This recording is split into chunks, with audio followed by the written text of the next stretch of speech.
Hi friends, welcome to my YouTube channel. ఏం లేదండి, ఈరోజు మా ఇంట్లో రెసిపీ వంకాయ కర్రీ ప్రిపేర్ చేస్తున్నాం. ఓకే, స్టార్ట్ చేస్తాం.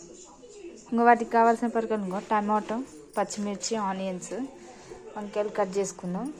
కొన్ని ఇంకో ఇలా గుత్తొంకాయలు కట్ చేసుకుంటారు కదా, ఇంకో చూడండి గుత్తొంకాయలు కట్ చేసినట్టు ఇలా కూడా కొన్ని కట్ చేసిన కొంచెం వెరైటీగా ఉండాలని ఇంకా మిగతా ఇలా కట్ చేశాను. నేను రెసిపీ చూపెడతా చూడండి. స్టవ్ ఆన్ చేసుకోవాలి. అందులో పెనం గిన్నె హీట్ కావాలి. ఆయిల్ వేసుకోవాలి, అందులో తగినంత ఆయిల్ ఇంకొంచెం హీట్ అవ్వాలి. హీట్ అయినాక ఆనియన్స్ వేసుకుందాం. ఆయిల్ హీట్ అయింది, ఆనియన్స్ వేసుకోవాలి. చూడండి, ఇందులో ఉల్లాకి వేసుకుంటే కూడా మంచిగా టేస్ట్ ఉంటుంది. ఏ కర్రీస్లోనైనా కూడా ఉల్లాకి వేసుకుంటే టేస్ట్ బాగుంటుంది. చూడండి, కలుపుకోవాలి. పచ్చిమిర్చి వేసుకోవాలి, కలుపుకోవాలి ఒకసారి. కొంచెం కొత్తిమీర కూడా వేసుకోవాలి, బాగుంటుంది. కొంచెం సరిపోయేంత సాల్ట్ వేసుకోవాలి, కలపాలి.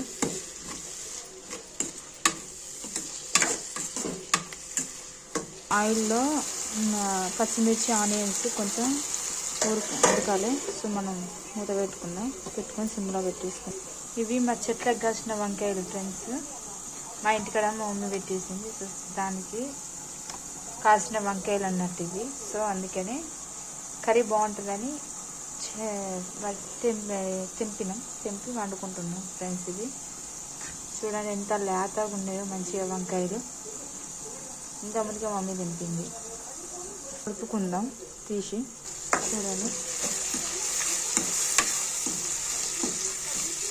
నూనెలో మంచిగా పచ్చిమిర్చి వేగితే బాగుంటుంది. ఇంకా చూసారుగా కొంచెం పండు వేగితే పచ్చిమిర్చి కూడా తినొచ్చు, బాగుంటుంది నూనెలో తింటే. సో అందుకనే నేను నూనెలో కొంచెం వేయగలని తీసేసి ఉంచాను. చూడండి, మీరు కూడా ఇంట్లో ఇలాగనే చేసుకోండి. ఒక స్పూన్ పసుపు వేసుకోవాలి. దాన్ని కలుపుకుందాం.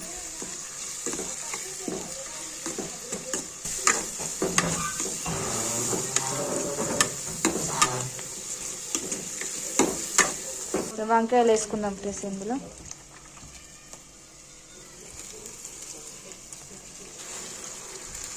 కలుపుకుందాం ఫ్రెండ్స్.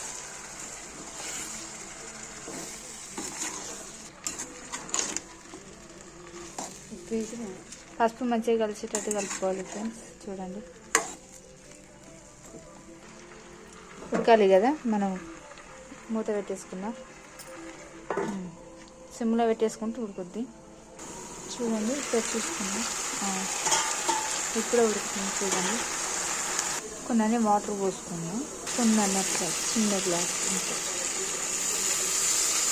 ఇంకా పెట్టుకుందాం. సరే, కూర కలుపుకుందాం.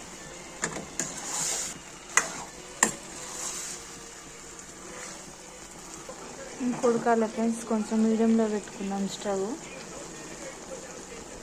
ఓకే ఫ్రెండ్స్, టమాటో వేసుకుందాం. చూడండి, టమాటా వేసుకున్నాం కదా, కలుపుకోవాలి. మీడియంలో పెట్టుకోవాలి స్టవ్. కొంచెం సాల్ట్ వేసుకుందాం. కొంచెం సాల్ట్ కలుపుకోవాలి.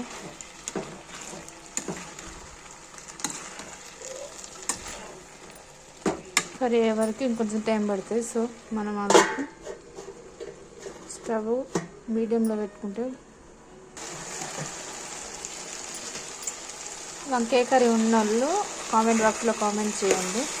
కర్రీ ఇష్టం ఉండాలి. నాకైతే వంకాయ కర్రీ చాలా ఇష్టం. సో నా కోసమైనా మమ్మీ కంపల్సరీ వంకాయ కర్రీ చేస్తుంది. ఓకే ఫ్రెండ్స్, వంకాయ కర్రీ ఇష్టం ఉన్నోళ్ళు కామెంట్ బాక్స్లో కామెంట్ చేయండి. నాకైతే వంకాయ కర్రీ అంటే చాలా ఇష్టం. సో అందుకని ఈరోజు ప్రిపేర్ చేసుకుంటున్నా. ఏమైనా మిస్టేక్స్ ఉంటే కామెంట్ బాక్స్లో కామెంట్ చేయండి. ఓకే ఫ్రెండ్స్, కర్రీ కూడా అయిపోయింది. Okay, bye friends. మీ ఇంట్లో కూడా ఇలానే కర్రీ ప్రిపేర్ చేసుకొని తినండి, చాలా బాగుంటుంది. Okay bye friends. Okay bye friends. Like చేయండి, షేర్ చేయండి, సబ్స్క్రైబ్ చేయండి మర్చిపోకండి. Bye friends.